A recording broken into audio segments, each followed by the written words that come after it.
Shalom, queridos e queridas. No vídeo de hoje nós vamos estudar sobre o que acontece com uma pessoa que, mesmo sabendo de um ato pecaminoso, de uma prática pecaminosa, ela não consegue vencer essa situação.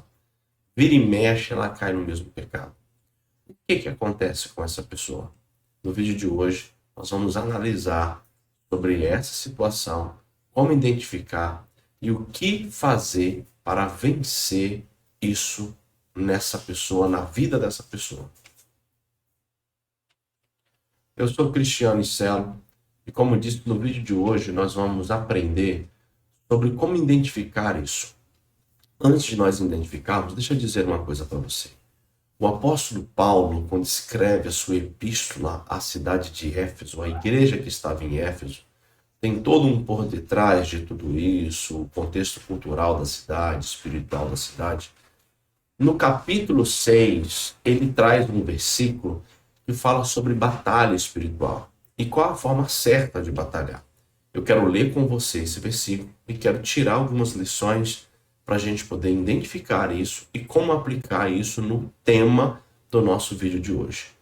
Efésios capítulo 6, versículo 12 fala assim: porque a nossa luta não é contra sangue e carne, e sim contra os principados e potestades, contra os dominadores desse mundo tenebroso, contra as forças espirituais do mal nas regiões celestiais.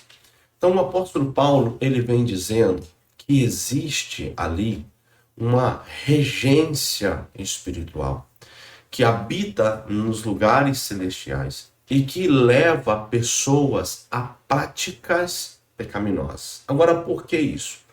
Vamos voltar na história. Em Gênesis capítulo 3, quem enganou o homem foi o diabo. Então, desde o início da criação, desde o início da queda, desde o surgimento do pecado, o mundo espiritual engana pessoas. A função do diabo é matar, roubar e destruir. Ele é o pai da mentira, a sua paternidade é mentira.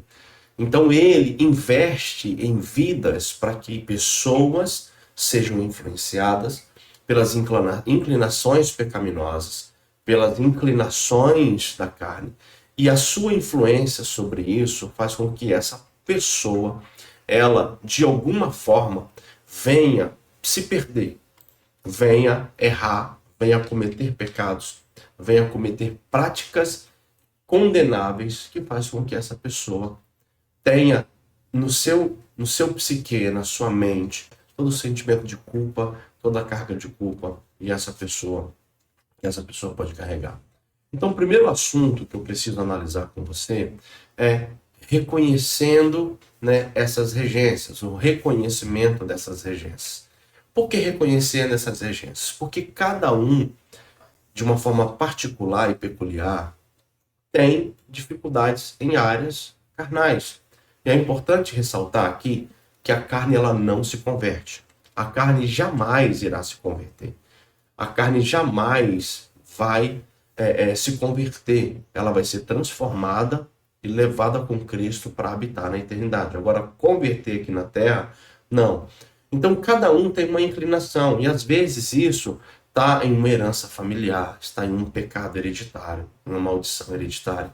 Então isso é muito particular de cada pessoa. Por exemplo, existem pessoas que têm problema com bebidas, outras problema com prostituição, outras problemas com jogos, outras problemas com mentira, etc. Então cada um, de uma forma muito particular, tem questões de pecados que já vêm de uma tradição, já vêm de uma herança, que já vem de uma cultura. Então, o primeiro ponto é identificar qual a área da sua vida que você é mais fraco, mais fraca. E quando você identifica isso, você precisa se tornar um delegado, uma pessoa que vigia, ou melhor, um guarda do seu ponto fraco. Uma pessoa que vigia esse ponto fraco. Uma pessoa que reconhece, entende a limitação e vigia o ponto fraco. Agora, já que você reconheceu qual a área da sua vida que você tem mais fraqueza, entenda, busque por arrependimento. Em Atos dos Apóstolos, capítulo 3, versículo 19, Lucas ali escrevendo, ele traz: arrependei-vos e convertei-vos para que sejam cancelados os vossos pecados, de sorte que venham tempos de refrigério pela presença do Senhor. Então, o arrependimento faz com que nós já começamos a vencer essas regências, vencer essa influência do diabo sobre uma área pecaminosa da nossa vida, que faz com que a gente sempre caia na mesma situação. Então, confesse ao Senhor. Abra o seu coração. Fale para Deus o que está no seu coração. Fale para o Senhor de tudo isso. Segundo, busque a Ele de todo o coração. Jeremias 29, 13 traz: buscar-me-eis e me encontrareis quando me buscar de todo o coração. Busque a Deus de todo o coração. Busque a Deus no mais profundo do seu coração. Não adianta você chegar diante de Deus com máscara. Deus conhece você nos mínimos detalhes. Deus conhece você, Deus conhece a sua vida, Deus conhece a sua história. Então não adianta você chegar diante de Deus com máscara, do contrário. Seja sincero com Deus. Seja sincera diante de Deus. Entre diante de Deus sem máscara. Entenda, existe um episódio em Israel, quando o povo hebreu estava no deserto, que Moisés, diante do povo, teve que colocar um véu no seu rosto, uma máscara, vamos usar essa expressão, porque o seu rosto brilhou depois que ele desceu do monte, quando recebeu as tábuas dos mandamentos. Então Moisés colocava um lenço, uma máscara. Só que diante de Deus, quando Moisés ia se apresentar, ele tinha que tirar essa máscara, porque não adiantava. Agora, entenda, não adianta você chegar diante de Deus com máscara. Então busque a Deus com todo o coração, busque a Deus com sinceridade, busque a Deus com o seu coração apto e aberto, sabendo que Ele te conhece e quando você se arrepende, Ele te perdoa e Ele vem para mudar a história da sua vida. Um outro assunto que eu preciso falar com você, que é muito importante, é a renovação da mente pela palavra de Deus. Existe um ditado que diz que mente vazia é a oficina do diabo. Então deixa eu te falar, mente vazia é a oficina do diabo, diz nesse ditado. Então deixa eu te falar, não existe mente vazia. Existe mente cheia demais. Aquilo que encher a sua mente, aquilo que a sua mente estiver cheia, automaticamente é o que vai dominar o seu corpo. Então renove a sua mente com a palavra. Comece todos os dias lendo 2 versículos, 3 versículos, 5 versículos, um capítulo. Comece todos os dias a ler a palavra, meditar naquilo que você leu, buscar conhecer mais a palavra, porque quanto mais da palavra de Deus você buscar, mais você vai ser livre dessas regências. Em Romanos capítulo 12, versículo 2 fala: e não vos conformeis com este século ou com este mundo, mas transformai, um verbo no imperativo, transformai-vos pela renovação do vosso entendimento, para que experimenteis qual seja a boa, agradável e perfeita vontade de Deus. Então, renove a sua mentalidade. Renove a sua mente com a palavra, porque assim, a sua mente renovada, você vai conseguir vencer essa regência que tenta dominar você e fazer você cair sempre no mesmo lado pecaminoso. Um outro assunto, não menos importante, é o empenho na santificação. Agora, quando você se empenha na santificação, você precisa entender o que é santificação. A palavra santificação significa separar.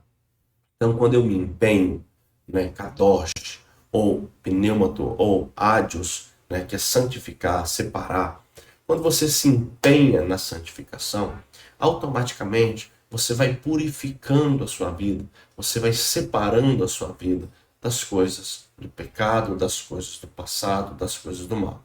Agora entra um assunto importante que eu gostaria de abordar com você aqui. Não adianta você querer ter práticas novas andando com as mesmas pessoas. Há momentos na sua vida que para que você tenha uma vida mudada e transformada, você precisa mudar o ambiente que você está. Não adianta ter práticas novas nos mesmos relacionamentos, no mesmo convívio, no mesmo grupo de pessoas. Busque pessoas que estejam ativas no propósito de buscar a Deus. Fazendo assim, você vai conseguir se empenhar nesse processo de santificação. Pessoas que estão orando, pessoas que estão jejuando, pessoas que estão em grupo de conhecimento da palavra, pessoas que estão participando de uma célula, pessoas que não faltam, mas estão frequentemente nas programações da igreja. Se envolva com pessoas que estejam no mesmo propósito de você, tá? Porque assim você vai conseguir vencer essas regências. Um outro assunto é a dependência do Espírito Santo. Isso é fenomenal. Isso é extraordinário. Depender do Espírito Santo. Quando eu digo isso, a gente precisa ver um texto de Zacarias 4,6 que fala: não por força nem por violência, mas pelo meu Espírito, diz o Senhor. Entenda que toda ação começa em Deus e termina em Deus. Eu gosto de falar isso porque até a Bíblia em Romanos fala: porque dele, por ele, para ele são todas as coisas. Por que eu estou dizendo isso? Porque às vezes nós queremos uma mudança exterior. Porque a minha igreja, a minha instituição, a minha religião, ela condena tal ato. Mas isso é uma mudança exterior. A gente está tendo uma mudança exterior para agradar alguém ou a uma instituição. Somente isso e nada mais do que isso. E isso é perigoso, porque toda mudança que não vem para um ato de libertação, de transformação, se torna um recalque. A pessoa guarda isso, ela não trata isso, ela reprime isso, e isso vai estourar em uma outra área da vida. Ou quando essa pessoa volta a essa prática, volta muito pior. Mas quando há libertação, as coisas mudam. Por isso que você precisa buscar o Espírito Santo, buscar a dependência do Espírito Santo. Porque toda ação gerada pela liderança, pelo homem, é uma ação de religião. Mas toda ação gerada por Deus é uma ação de libertação. E quando nós buscamos por libertação, quando nós buscamos pelo Espírito Santo, ele vem dentro de nós, ele fala conosco e ele nos convence do pecado, da justiça e do juízo. Então vamos lá. Por que essa pessoa vive caindo no mesmo pecado? Porque ela está sob influência de uma regência espiritual que entende a inclinação das necessidades carnais e investe nisso. O diabo jamais vai oferecer para uma pessoa algo que ela não tem interesse. Porém, se essa pessoa identificar essa regência, ela confessar isso diante de Deus, quebrantar o seu coração, ela buscar a palavra, ela buscar relacionamentos que fazem com que ela se aproxime de Deus por meio da santificação e depender do Espírito Santo, essa pessoa não só vai vencer essa regência, mas ela vai ter uma vida transformada, abençoada e cheia do Espírito Santo. Que Deus te abençoe. Até o próximo vídeo.